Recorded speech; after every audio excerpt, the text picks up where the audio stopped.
దయచేసి రాజకీయాలు చేయదండి. ఇప్పటికే ఇక్కడ బాధతో ఉన్నాను. మేము మమ్మల్ని రాజకీయాల్లోకి లాగొద్దండి దయచేసి. మేము మొన్నటి నుంచి చూస్తున్నాం.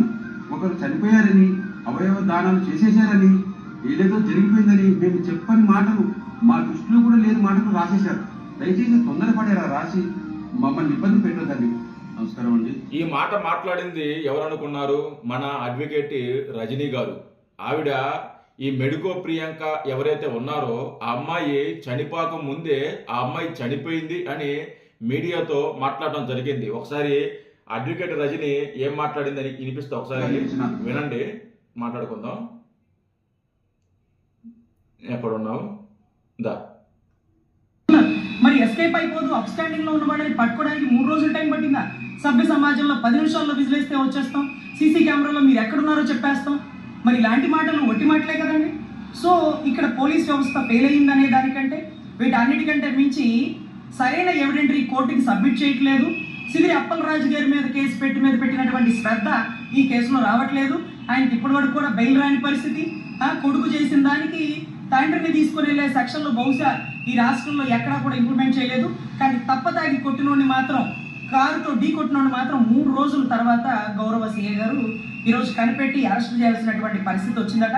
సో ఎనీవే ఆ అమ్మాయి బ్రెయిన్ డెడ్ అయింది. ఎనీ టైం మ్యాటర్ అనేది మనకి విషయం బయటకు వస్తుంది. ఎనీ టైం చనిపోయారు అనే వార్త కూడా వచ్చే అవకాశాలు ఉన్నాయట. కడుపుకి అన్నం తింటున్నావా, గడ్డి తింటున్నావా రజనీ గారు? నాకు తెలియక అడుగుతున్నాను. కడుపుకి అన్నం తింటున్నారా లేకుంటే గడ్డి ఏమైనా తింటున్నారా? సిగ్గు శరముండి మాట్లాడుతున్నారా? చనిపోక ముందు చనిపోయింది అని చెప్పి నువ్వు ఎలా మాట్లాడతావు? నువ్వు ఎలా డిసైడ్ చేస్తావు?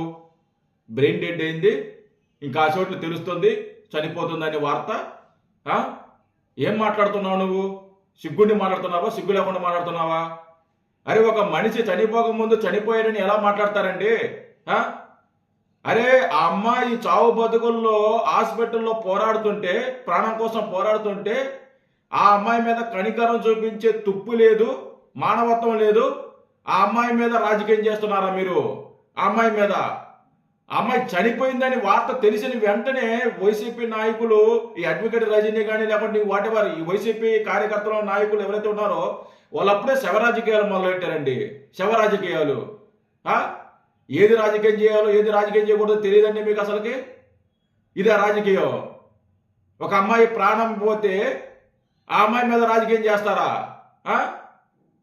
ప్రభుత్వం పట్టించుకోలేదు, ప్రభుత్వం అసలుకి కేర్లెస్గా ఉంది, ప్రభుత్వం ఆర్థిక సాయం చేయలేదు, ఇష్టం వచ్చినట్టు మాట్లాడుతున్నారు. మీకు తెలుసా వాళ్ళు ఎవరైతే ఉన్నారో ఆ తప్పదాగి ఎదవలు ఎవరైతే ఉన్నారో, యాక్సిడెంట్ చేసిన ఎదవలైతే ఎవరైతే ఉన్నారో వాళ్ళని అరెస్ట్ చేశారు. వాళ్ళు పరారీలో ఉన్నారు. వాళ్ళని ఐడెంటిఫై చేసి వాళ్ళు ఎక్కడున్నారో పట్టుకొని వాళ్ళని అరెస్ట్ చేశారు. ప్రభుత్వం స్పందించింది, ప్రభుత్వం ఆర్థిక సాయం కూడా చేసింది. దీని మీద రాజకీయం చేస్తారా? ఒక ప్రాణం మీద. రేపు పొద్దున డాక్టర్ అయ్యి ఎంతో మంది ప్రాణాలు కాపాడాల్సిన ఒక అమ్మాయి, ఒక డాక్టరు చనిపోతే ఆ అమ్మాయి మీద సింపతి చూపించాలి. మానవత్వం ఉన్న ఎవరైనా సరే ఆ అమ్మాయి మీద రాజకీయం చేయకూడదు, ఆ ఇష్యూ మీద రాజకీయం చేయకూడదు. ఎప్పుడు ఈ శవ రాజకీయాలే. అడ్వకేట్ రజనీ గారిని అడుగుతున్నా, మేమండి మీకు కొద్దిగా సిగ్గుందండి? మీకన్నా కొద్దిగా సిగ్గుందా? ఇదే మీరు హాస్పిటల్కి పోయి హాస్పిటల్ ముందు సాక్షి టీవీని పిలిపించుకొని అక్కడ మా సాక్షి ఛానల్తో మాట్లాడుతూ ఈ మాటలు మాట్లాడతారా? ఇదే మీరు మాట్లాడేది? ఇదే నువ్వు చదువుకున్న చదువు? ఎందుకైనా నువ్వు అడ్వకేట్ అయింది? ఎందుకైనా చనిపోక ముందు చనిపోయిందని చెప్పేసి మీరు ఎలా మాట్లాడతారు? ఆ తండ్రి బాధ చూశారు కదా.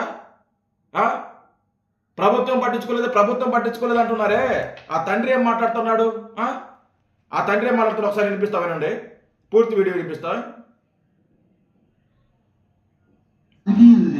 ఇప్పటికే ఇక్కడ బాధతో ఉన్నాను. మేము మమ్మల్ని రాజకీయాల్లోకి లాగొద్దండి దయచేసి. మేము మొన్నటి నుంచి చూస్తున్నాం. ఒకరు చనిపోయారని, అవయవ దానాలు చేసేశారని, ఏదేదో జరిగిపోయిందని మేము చెప్పని మాటలు, మా దృష్టిలో కూడా లేని మాటలు రాసేశారు. దయచేసి తొందరపడేరా రాసి మమ్మల్ని ఇబ్బంది పెట్టొద్దండి. నమస్కారం అండి. ముందుగా మాకు అండగా నిలిచిన అందరికీ ధన్యవాదాలు తెలుపుతున్నామండి. నేను డాక్టర్ ప్రియాంక ఫాదర్ని. నా పేరు వెంకటేష్ అండి. వాస్తవానికి మేము హైదరాబాద్ నుంచి హుటాహుటిన ఇక్కడికి రావడానికి కారణం ఏంటంటే అమ్మాయి పరిస్థితి క్రిటికల్గా ఉంది. మేము ఇప్పటి వరకు కంప్లైంట్ చేసింది, పర్సనల్గా కంప్లైంట్ చేసింది లేదు కాబట్టి కేసు ఏమైనా తప్పుదోవ పడుతుందో ఏమో, పోలీసు వాళ్ళు కరెక్ట్గా పనిచేస్తారో లేదని కొన్ని అనుమానాలు ఉండేవి. అందుకరికి ఇక్కడికి వచ్చాము వాస్తవ పరిస్థితి ఏంటో తెలుసుకోవడానికి. ముందుగా హోమ్ మినిస్టర్ అనితా మేడం గారికి, ఎస్పీ గారికి, జిల్లా కలెక్టర్ గారికి, అలాగే ఎమ్మెల్యే వాసు గారికి, తర్వాత సిఏ గారికి, ఎస్పీ గారికి, డిఎస్పీ గారికి, వీళ్ళందరినీ కలిసిన తర్వాత నిజంగా వీళ్ళందరికీ చేతులెత్తి మొక్కుతున్నాను నేను. ఇక్కడ మేము వచ్చిన తర్వాత మేము అనుకున్నది ఏంటి, ఇక్కడికి వచ్చిన తర్వాత ఏంటి అనేది మేము రియలైజ్ అయ్యాము. అలాగే ఇక్కడికి వచ్చిన తర్వాత ఏ పాయింట్ ఆఫ్ వ్యూలో దర్యాప్తు జరుగుతుంది, వాస్తవంగా మా అమ్మాయి క్రిటికల్ పరిస్థితిలో ఉంది, ఆమెకి ఏదైనా జరగరాంది జరిగితే, మరణం సంభవిస్తే ఎవరైతే యాక్సిడెంట్ చేశారో వాళ్ళకి శిక్ష పడుతుందా, లేకపోతే ఇంకేమైనా ఇన్ఫ్లుయెన్స్ ఉపయోగించి తప్పించుకుంటారా అని కొన్ని సందేహాలతో మేము ఇక్కడికి వచ్చాం.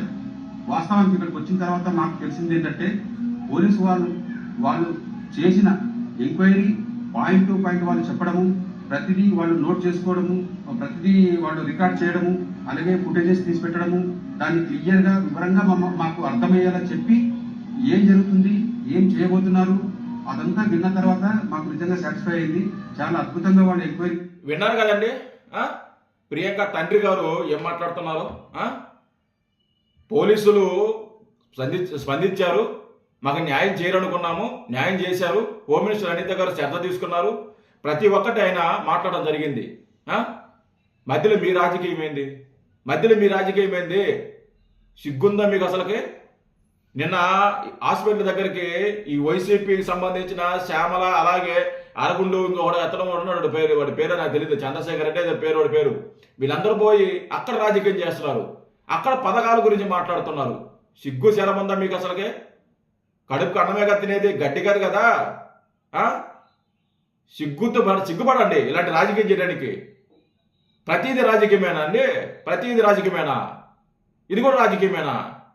సిగ్గులేని బతుకులు, సిగ్గు తెచ్చుకొని ఇప్పుడు గారు రాజకీయం చేయండి. ఇలాంటి పనికి మళ్ళీ మాటలు, పనికి మళ్ళీ రాజకీయాలు, శవ రాజకీయాలు ఆపేయండి. ఈ సోది ఇలాంటి కూల్. Thank you.